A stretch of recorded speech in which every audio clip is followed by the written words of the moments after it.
आइए ईवीएम की विश्व पटल पर स्थिति को देखें। अमेरिका में वेब हैरिस नाम की महिला ने वोटिंग मशीन का घोटाले की पोल खोली, जिसके बाद 64% अमेरिकी राज्यों में यह मशीन बंद हुई। जर्मनी में इन मशीनों को असंवैधानिक करार दिया गया, क्योंकि मशीनों से एक आम नागरिक चुनाव की प्रक्रिया को पारदर्शी तरीके से नहीं देख सकता। आयरलैंड में इन मशीनों को कूड़े के भाव फेंक दिया गया, क्योंकि इनसे प्रजातंत्र की हत्या होती है। केवल भारत, नाइजीरिया, वेनेजुएला, यूक्रेन जैसे गरीब या विकासशील देशों में ही चुनाव में ईवीएम का प्रयोग हो रहा है। भूटान, नेपाल, पाकिस्तान, कंबोडिया आदि अन्य गरीब देशों में इन्हें लगाने की योजना चल रही है। जरा सोचिए क्यों? जानते हैं, गरीब देश इसलिए गरीब हैं क्योंकि अमीर देश उनकी प्राकृतिक संपदाएं लूटते आए हैं। सरकार के रूप में अपने एजेंट स्थापित करके बड़ी कंपनियां अपनी लूट जारी रखती हैं। इंटरनेट और मोबाइल आने से कागज के वोटों से हेर फेर करना मुश्किल हो गया है, इसलिए वोटिंग मशीनें लगाई गई हैं, जिससे कि बिना सबूत के घोटाला होता है और पूरे विपक्ष का काम तमाम। बस फिर धोखेबाज सरकारें दनादन विदेशी निवेश और स्पेशल इकोनॉमिक जोन बनाकर विदेशियों के हाथ में देश को बेचती हैं। याद रखिए, कागज का वोट सस्ता भी है। महंगी मशीनों को 10 साल में बदलना होता है। लोगों को इन्हें चलाने के लिए प्रशिक्षित करना पड़ता है।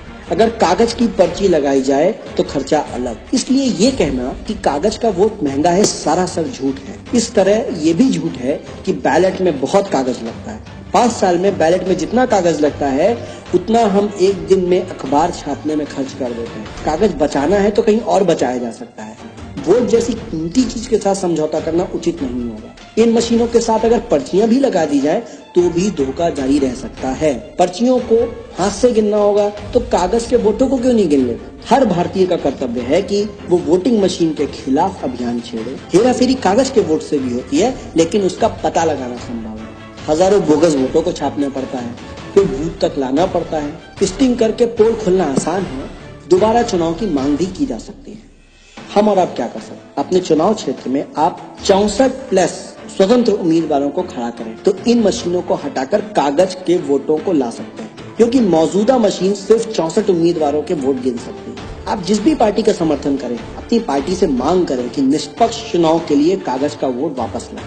साथ ही अपने परिवार, मित्र, मोहल्लों में ज्यादा से ज्यादा लोगों को इस मुद्दे पर जागरूक करें और सोशल मीडिया पर शेयर करें। ये देश हमारा है और हम इस देश के भाग्य विधाता हैं और अपने हक की लड़ाई हमें खुद ही लड़नी होगी। लोकतंत्र को व्यवसाय समझने वाले लोग आपको कभी इस मुद्दे पर एकजुट नहीं होने देंगे, क्योंकि यही उनकी ताकत है। इसकी पहल आपको ही करनी होगी और अंजाम तक आपको ही ले जाना होगा। तभी हम गर्व कर सकेंगे कि भारत एक लोकतांत्रिक देश है। जय हिंद, जय भारत।